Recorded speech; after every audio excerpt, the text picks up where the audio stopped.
way in which our comrades have selflessly put up this fight to save that country in which the VC himself is living. He has no idea what precedents he is setting.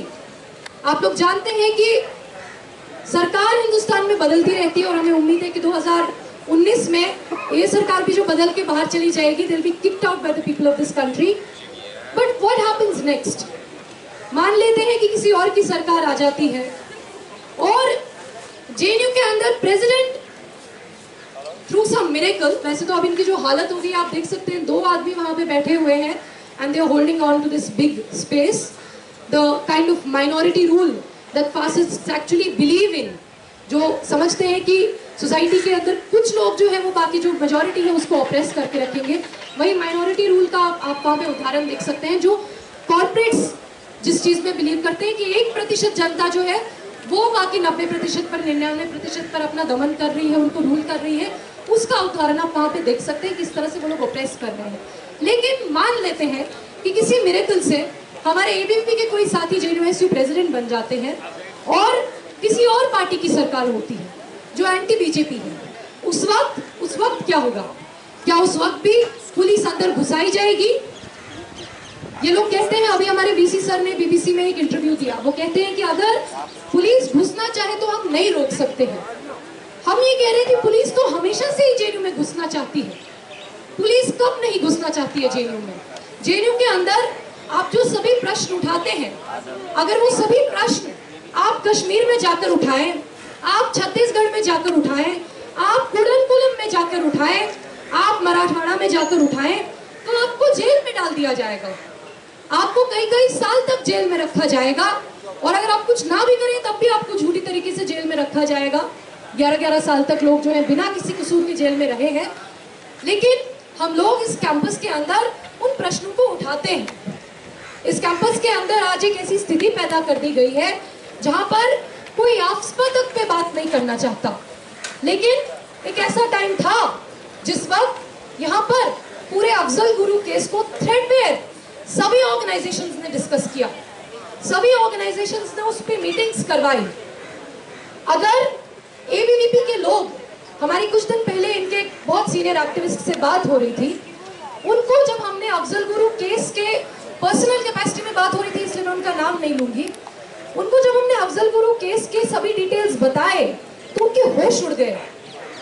उनको समझ में ही नहीं आया कि हम क्या बोल रहे हैं। He has absolutely no idea. He is completely clueless about the Afzal Guru issue.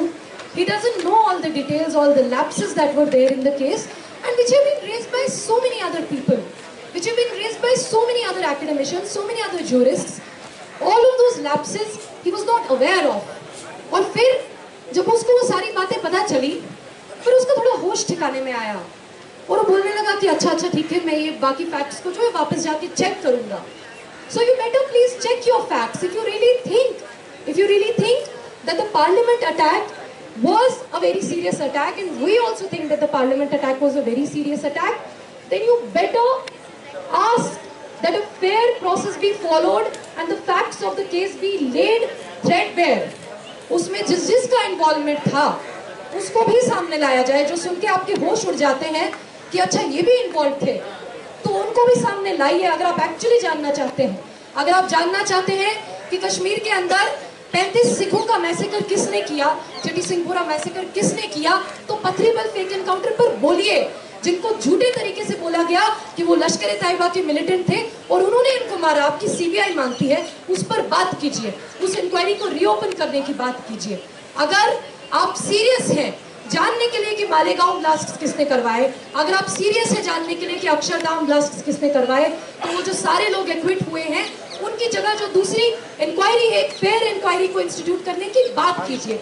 नहीं तो अपना झूठा ड्रामा, राष्ट्रवाद का पहले धर्म होता था, अभी इनका दूसरा पाखंड हो गया है राष्ट्रवाद, इसको बंद कीजिए, इसको यहाँ पर मत चलाइए। हर सरकार के खिलाफ, हर सरकार के दमन के खिलाफ इस कैंपस में आवाज उठी है, वो चाहे कोई भी सरकार हो, उसको इस कैंपस ने बख्शा नहीं है। Of course every government will want कि पुलिस अंदर आए, of course every government will want कि इस कैंपस का जिसका इतना प्रो पीपल कैरेक्टर है, मैं एंटी एस्टैब्लिशमेंट नहीं कहूंगी, बहुत कहा जाता है कि जेएनयू का एंटी एस्टैब्लिशमेंट कैरेक्टर है, यूथ है, बहुत आइडियलिस्टिक है।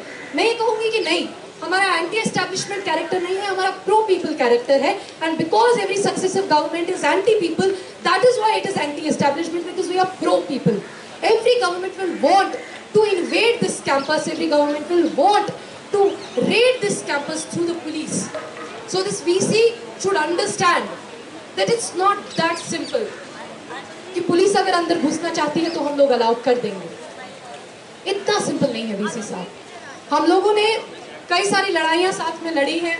आज एक बहुत अच्छा दिन है, आज मदर्स डे इंटरनेशनली ऑब्जर्व किया जाता है और आज कई सारे एक्टिविस्ट्स, कई सारे कॉमन मदर्स यहाँ पर आए हैं जो किसी भी पॉलिटिकल पार्टी से इन्वॉल्व नहीं है, वो यहाँ पर आए हैं। और जैसा कि आप देख सकते हैं, मदर्स स्टैंड विद जेएनयू के नारे के साथ आज वो लोग पूरे दिन हमारे साथ में, हमारे साथियों की सॉलिडारिटी में उन्होंने हंगर स्ट्राइक ऑब्जर्व किया और वो लोग हमारे साथ रात के मार्च में, जो सॉलिडारिटी मार्च है, उसमें शामिल होंगे। मैं सहबा का और बाकी सभी लोगों का जो यहाँ पर आए हैं, सभी माएँ जो यहाँ पर आई हैं, उनका शुक्रिया अदा करना चाहती हूँ कि वो आप हमारे साथ में आए और ये जो पूरा माँ का जो ट्रोप है जिसको स्मृति ईरानी से लेकर सब लोग यूज करते हैं, भारत माता, उसको बताया कि भारत माता किनके साथ में खड़ी हुई है। भारत की माताएं जेएनयू के साथ में खड़ी हुई है, जेएनयू के छात्रों के साथ में खड़ी हुई है, जेएनयू के टीचर्स के साथ में खड़े हुए हैं, जेएनयू के संघर्ष की रिवायत के साथ में खड़े हुए हैं। ये भी भारत माताएं हैं, ये कोई आउटसाइडर नहीं है। साथियों, मैं ज़्यादा समय नहीं लूँगी, बस 2-3 और बातें कहना चाहते हैं। ये जो आउटसाइडर की पूरी परिभाषा है, अभी आपने देखा कि सिक्योरिटी वीडियो बना रही थी आप सब लोगों का कि कितने सो कॉल्ड आउटसाइडर यहाँ पर हैं। आपको अगर याद हो तो कुडनकुलम में जिस वक्त मछुआरे प्लेकार्ड लेकर प्रोटेस्ट कर रहे थे, उस वक्त उनसे पूछा गया, उनसे कहा गया कि इसमें तो बाहर के आदमियों का हाथ है।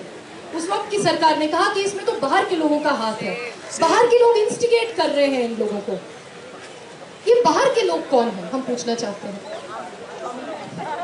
ये बाहर के लोग वही लोग हैं जिस तरह से कल प्रोफेसर अजय पटनायक ने भी कहा कि आप जो टैक्स पेयर करते रहते हैं, वो टैक्स पेयर कौन है?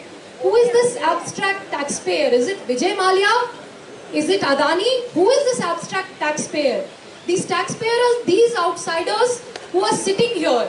And if you really believe, अगर आप मानते हो, और हम तो एकदम ही मानते हैं कि जेएनयू टैक्स पेयर के पैसे से चलता है, तो आप टैक्स पेयर को अंदर क्यों नहीं आने देंगे? जब हम मानते हैं कि इंस्टीट्यूशन सिर्फ हमारा नहीं है, पूरे देश भर के लोगों का है, तो देश भर के लोग यहाँ पर अंदर क्यों नहीं आएंगे? मेरी अभी एक टीचर से बात हो रही थी, प्रोफेसर कमल चिनॉय, जिनके ऊपर ज़बरदस्त तरीके से राइट विंग का जो है इस वक्त अटैक चल रहा है, क्योंकि उन्होंने हमेशा स्टूडेंट्स के साथ में वो खड़े हुए हैं, उनके प्रिंसिपल डिमांड्स के साथ में खड़े हुए हैं। प्रोफेसर निवेदिता मेनन पर ज़बरदस्त तरीके का अटैक चल रहा है और इस तरह के कुछ और प्रोफेसर हैं, प्रोफेसर आयशा किदवाई, जिन पर बहुत ज़बरदस्त तरीके से राइट विंग जो है वो अटैक करने की कोशिश कर रहा है। वो अभी मुझसे कह रहे थे कि ये यूनिवर्सिटी ठीक है यूनिवर्सिटी, लेकिन यूनिवर्सिटी कोई जू नहीं है। इट इज़ नॉट अ जू, ये चिड़ियाघर नहीं है जहाँ पे बाहर से कोई नहीं आ सकता, एकदम बाहर से लोग आ सकते हैं। और हम लोग मानते हैं कि यूनिवर्सिटी वो जगह है कि अगर वो लोगों के पैसे से चलती है तो उसमें लोगों का प्रश्न भी उठाया जाएगा, उसमें FYUP का भी प्रश्न उठाया जाएगा, उसमें कुडनकुलम का भी प्रश्न उठाया जाएगा। कोई भी प्रश्न हमारे लिए आउटसाइड का प्रश्न नहीं है, सब सवाल इनसाइड का सवाल ही है।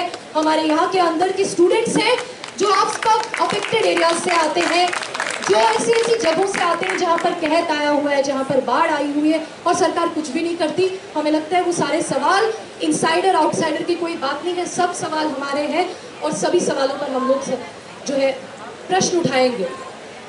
जनुटा आप जानते हैं कि शुरू से इस आंदोलन के साथ में रहा है, इस आंदोलन का एक बहुत इंपॉर्टेंट हिस्सा रहा है। इस आंदोलन को जो उसकी शक्ल है वो देने में जनुटा का बहुत बड़ा हाथ रहा है और जनुटा को टारगेट किया जा रहा है, उनको नोटिस सर्व किया जा रहा है। जेएनयू को भी वो नोटिस सर्व हुआ कि आप आउटसाइडर्स को नहीं बुलाएंगे और इसलिए जनुटा ने कल से एक रिले हंगर स्ट्राइक कंटिन्यूअस जो चलेगा उसको स्टार्ट किया है। हम लोग जनुटा का शुक्रिया अदा करना चाहते हैं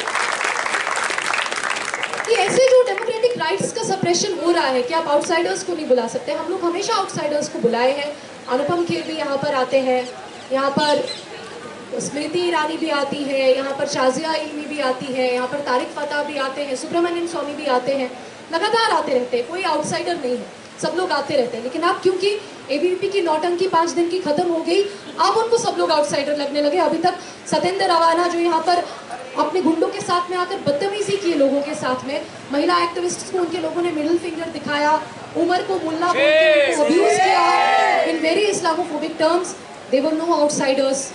इस तरह का जो प्रशासन का ये चल रहा है, उसके खिलाफ जनूटा जो है रोज रिले हंगर स्ट्राइक जो है वो करेगा। कल करीब 14 टीचर्स जो है वो रिले हंगर स्ट्राइक में बैठे थे और आज भी कई सारे टीचर रिले हंगर स्ट्राइक में बैठे हुए हैं इन्हीं एडमिनिस्ट्रेटिव डिक्टेट्स के खिलाफ। और एक डिक्टेट हमारे पास आया, ये जो माइक जिससे हम बोल रहे हैं, हमसे कहा जा रहा है कि अनलॉफुल है। तो पहले वीसी कहते हैं कि हंगर स्ट्राइक अनलॉफुल है, फिर वो कहते हैं आउटसाइडर्स को बुलाना अनलॉफुल है, फिर वो कहते हैं कि माइक को इस्तेमाल करना अनलॉफुल है। तो ये सारे जो ऑर्डर्स हैं, basically all this means that the VC is really unnerved. It also means that he is becoming more and more irrelevant.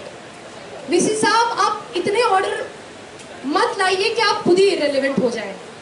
अभी तक हम सिर्फ आपके ऑर्डर को मानने से मना कर रहे हैं, कहीं ऐसा ना हो कि कल को छात्र आपको ही वीसी अब मानने से मना कर दें। इस हद तक इस दमन को मत बढ़ाइए। साथियों, मैं बस इतनी बात कहकर आपको कुछ इन्फॉर्मेशन देना चाहती हूँ। आज हमारे बीच में डूटा के साथी हैं जिनका जेएनयू चलो का कॉल था। हम लोग बहुत बहुत शुक्रगुजार हैं डूटा के हमारे साथ हर आंदोलन में खड़े होने के लिए। नंदिता जी का, आभा जी का, शाश्वती जी का, सब चीज़ में आप हमारे साथ में खड़े हुए हैं। आप सब लोगों को बहुत बहुत शुक्रिया अदा करना चाहते हैं। हम लोग सबसे पहले सुनेंगे, हमारे कुछ साथी हैं जो बम्बई से यहाँ पर आए हैं सिर्फ हमारी सॉलिडारिटी में। एक सिटीजन्स ग्रुप है प्रहार करके, उन लोगों ने एक पिटिशन प्रेसिडेंट ऑफ इंडिया को दिया है, जो आप लोगों ने change.org पे देखा होगा। और वो पिटिशन जो है वो लोग फिजिकली भी जाकर जो है हमारे वाइस चांसलर और प्रेसिडेंट ऑफ इंडिया को देंगे। और उनके रिप्रेजेंटेटिव्स हैं यहाँ पर। फ्रीडा जी से मैं पहले रिक्वेस्ट करना चाहती हूँ कि वो आए।